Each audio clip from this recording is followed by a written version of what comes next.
2 Chronicles chapter 18, Jehoshaphat allies with Ahab, verse 1. Now Jehoshaphat had great riches and honor, and he made a marriage alliance with Ahab.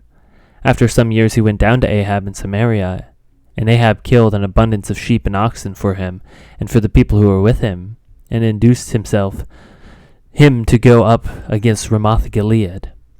Ahab, king of Israel, said to Jehoshaphat, king of Judah, "Will you go with me to Ramoth-Gilead?" He answered, "I am as you are, my people as your people. We will be with you in the war." And Jehoshaphat said to the king of Israel, "Inquire first for the word of the Lord." Then the king of Israel gathered the prophets together, 400 men, and said to them, "Shall we go to battle against Ramoth-Gilead, or shall I refrain?" And they said, "Go up, for God will give it into the hand of the king." But Jehoshaphat said, "Is there not here another prophet of the Lord of whom we may inquire?" And the king of Israel said to Jehoshaphat, "There is yet one man by whom we may inquire of the Lord, Micaiah the son of Imlah. But I hate him, for he never prophesies good concerning me, but always evil." And Jehoshaphat said, "Let not the king say so." Then the king of Israel summoned an officer and said, "Bring quickly Micaiah the son of Imlah." Now the king of Israel and Jehoshaphat the king of Judah were sitting on their thrones arrayed in their robes, and they were sitting at the threshing floor at the entrance of the gate of Samaria. And all the prophets were prophesying before them. And Zedekiah the son of Chenaanah made for himself horns of iron, and said, "Thus says the Lord, with these you shall push the Syrians until they are destroyed." And all the prophets prophesied so, and said, "Go up to Ramoth-Gilead, and triumph. The Lord will give it into the hand of the king."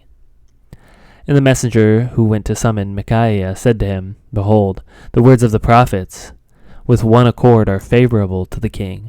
Let your word be like the word of one of them, and speak favorably." But Micaiah said, "As the Lord lives, what my God says, that I will speak." And when he came to the king said, "Micaiah, shall we go up to Ramoth-Gilead to battle, or shall I refrain?" And he answered, "Go up and triumph. They will be given into your hand." But the king said, "How many times shall I make you swear that you speak to me nothing but the truth in the name of the Lord?"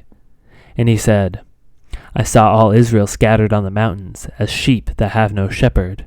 And the Lord said, These have no master. Let each return to his home in peace." And the king said to Jehoshaphat, "Did I not tell you that he would not prophesy good concerning me, but evil?" And Micaiah said, "Therefore hear the word of the Lord. I saw the Lord sitting on his throne, and all the hosts of heaven standing on his right hand and on his left. And the Lord said, Who will entice Ahab the king of Israel, that he may go up and fall at Ramoth-Gilead?" And one said one thing, and another said another. Then a spirit came forward and stood before the Lord, saying, "I will entice him." And the Lord said to him, "By what means?" And he said, "I will go out, and I will be a lying spirit in the mouth of all his prophets." And he said, "You are to entice him, and you shall succeed. Go out and do so. Now therefore, behold, the Lord has put a lying spirit in the mouth of these your prophets. The Lord has declared disaster concerning you." Then Zedekiah the son of Chenaanah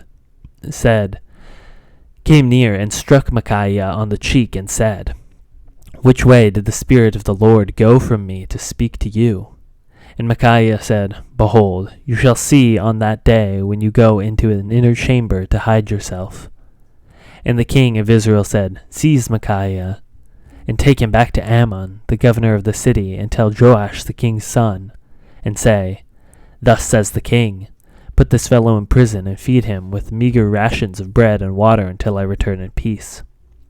Micaiah said, "If you return in peace, the Lord has not spoken by me." And he said, "Hear, all you peoples." The defeat and death of Ahab, verse 28. So the king of Israel and Jehoshaphat the king of Judah went up to Ramoth-Gilead. And the king of Israel said to Jehoshaphat, "I will disguise myself and go into battle, but you wear your robes." And the king of Israel disguised himself, and they went into battle. Now the king of Syria had commanded the captains of his chariot, "Fight with neither small nor great, but only with the king of Israel." As soon as the captains of the chariots saw Jehoshaphat, they said, "It is the king of Israel." So they turned to fight against him. And Jehoshaphat cried out, and the Lord helped him.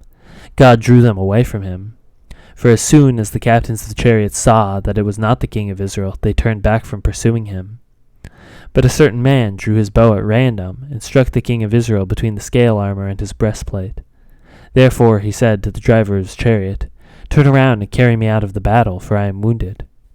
And the battle continued that day, and the king of Israel was propped up in his chariot facing the Syrians until evening. Then, at sunset, he died.